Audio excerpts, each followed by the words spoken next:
You've likely had this situation happen where you have clients who, after you guys have had an awesome sales call, but then there was just like one or two things that kind of stood out in the back of your mind, but you were like, oh, well, maybe they're just going to need some extra reassurance, or maybe this, or maybe that.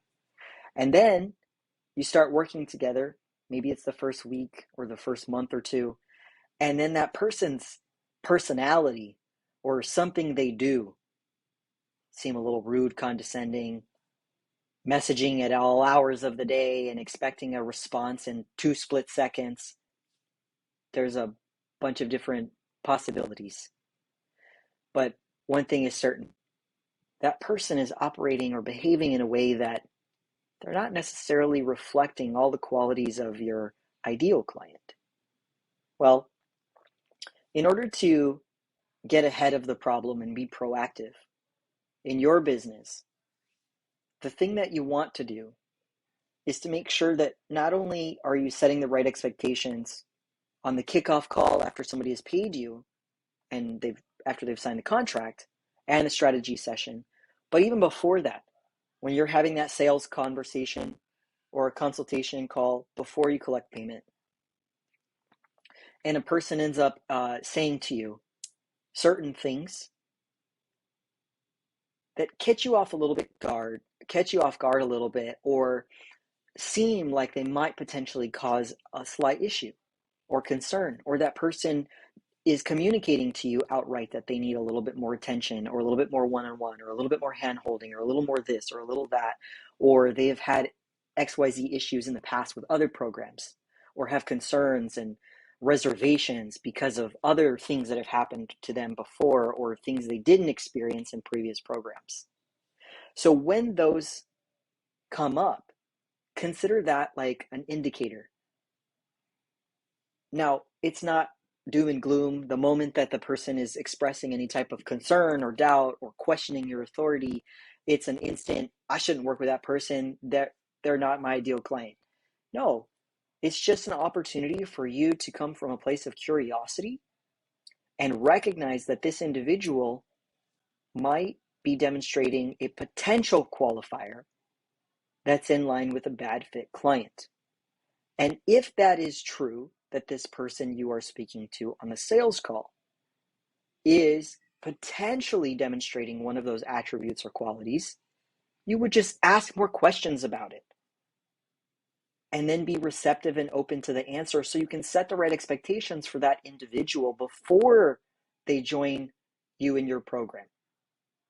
So an example of this would be, you're having a conversation with a person who has already joined you in your program, been through a bunch of different programs, more than 2 programs, and they didn't get any results, and they weren't happy, and they speak disparaging in the sales call, for example, about why this other person's program sucks, or why this other person's course wasn't designed well, or why it wasn't helpful, or all of the nuances that are the reason why they didn't succeed. That would be a quality that demonstrates that person isn't taking full responsibility or accountability. That's not to say that they are wrong. It's just simply to say that it's important for you to emphasize making sure that that individual is going to take responsibility, so that that person, when they struggle, which it's going to happen, it's not a matter of if, it's a matter of when they struggle, when they hit a wall, because there are highs and lows in business. Entrepreneurship is not a straight line. You want to make sure that this individual is going to take action.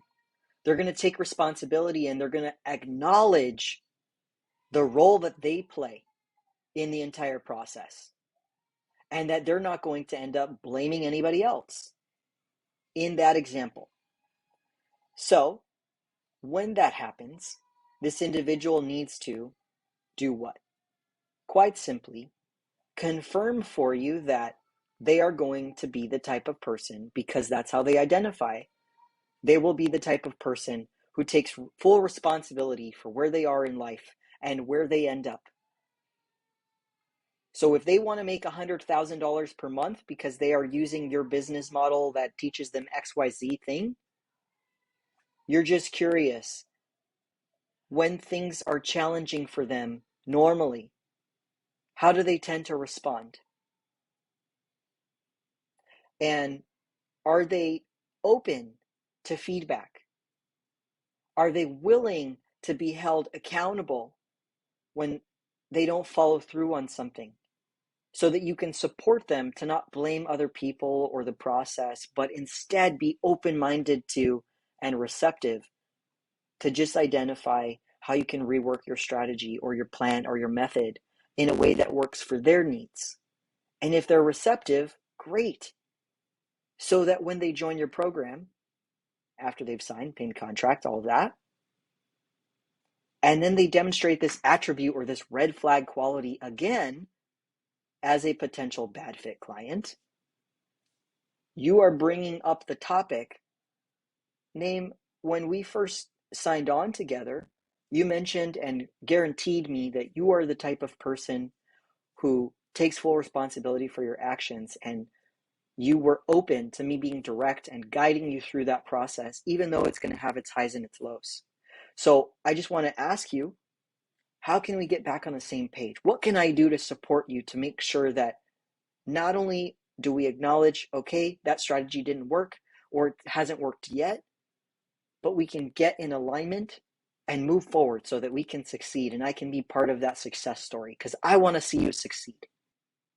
A big component that you want to consider as part of this process.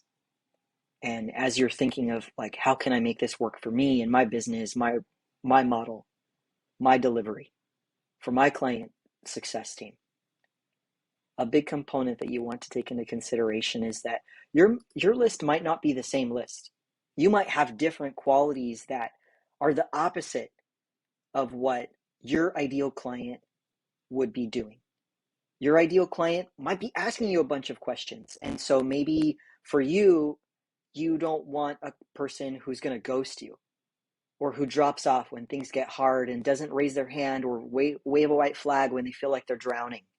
So then if that is the case, in that example, you would ask, what did you do in those other programs that you mentioned you joined and you didn't really get much results? Did you let them know that you didn't feel like you were succeeding? Did you let them know that you felt like they just really weren't meeting their end of the bargain and you were unhappy that you invested so much? Did they know, and did they have an opportunity to fix it?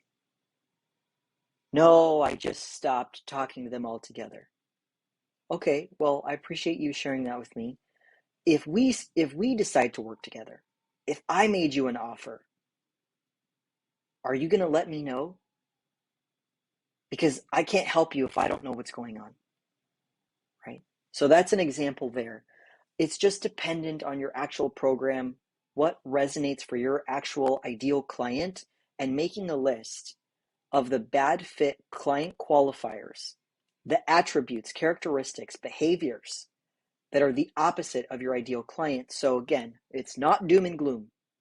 You are just prioritizing the opportunity for you to set the right expectations, because the biggest component in delivery and your infrastructure and your ability to get results and turn that into a flywheel so that it never stops and that you keep growing, it's going to be dependent very heavily on your clients knowing not only are you there, but also that you care, because they see you as a person, they connect with you, but they also understand and comprehend that you're taking them somewhere. They know what to anticipate each step of the journey because you've set those expectations.